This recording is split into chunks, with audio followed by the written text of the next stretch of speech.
Let's talk about how to pump on your skateboard. If you want to learn how to drop in or just become a more confident skater in general, then it's time to learn how to pump. Learning how to pump on transition will help you build the balance and confidence you need to advance your skating.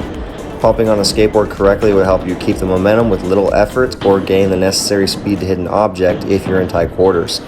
So guys, take a look at this example and how I'm working my way up to coping by pumping, and stick around for a breakdown of what's happening and more examples of why it's useful. Let's go. All right, so the key to pumping is weight transfer. It's the same principle as if you're on a swing, right? When you're swinging forward, you're kicking your legs out and you're leaning back. When you're going backwards, you're pulling your legs underneath you and you're leaning forward a little bit. You're transferring your momentum to help you get going. And that's why I was able to go from a small push and work my way up to the coping. So if I'm going up this left side, I'm transferring my weight into my left foot and I'm pushing down. But as soon as I get back to the flat bottom, I'm standing back up. I'm not locking my legs out, but I'm standing back up so they're both pretty much even, and I'm preparing for that next side. So when I go to that next side, I'm gonna lean into my right when my momentum stops going up, push down through my foot, and when I go back into the flat bottom, I'm standing back up, preparing for the next side. Pay attention to my foot positioning as I have them in the pockets instead of fully on the tail or the nose.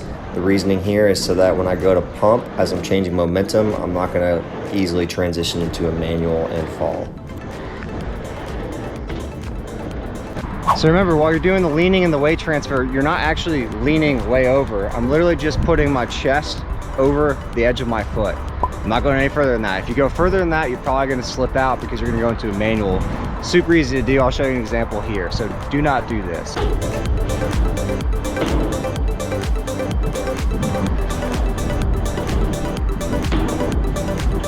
All right, now, so I didn't slip out, but chances are you're not going to be as graceful and you're going to slip out yourself. So just again, don't put your weight or your chest over the outside of your foot, and then you're just focusing on pushing straight down into it.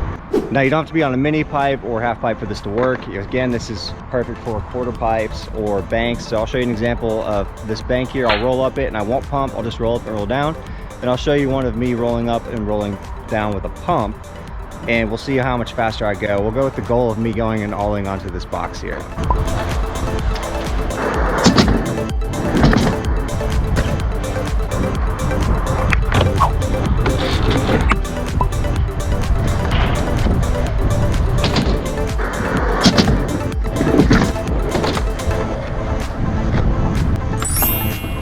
Even just a little pump can make a big difference in the speed you have coming off onto another obstacle.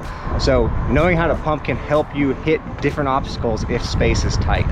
Now, same thing applies for a bank. It doesn't have to be an actual curved quarter pipe or half pipe. So again, with this bank, I can do the exact same thing with pumping off of it and get more speed. I'll show you an example here.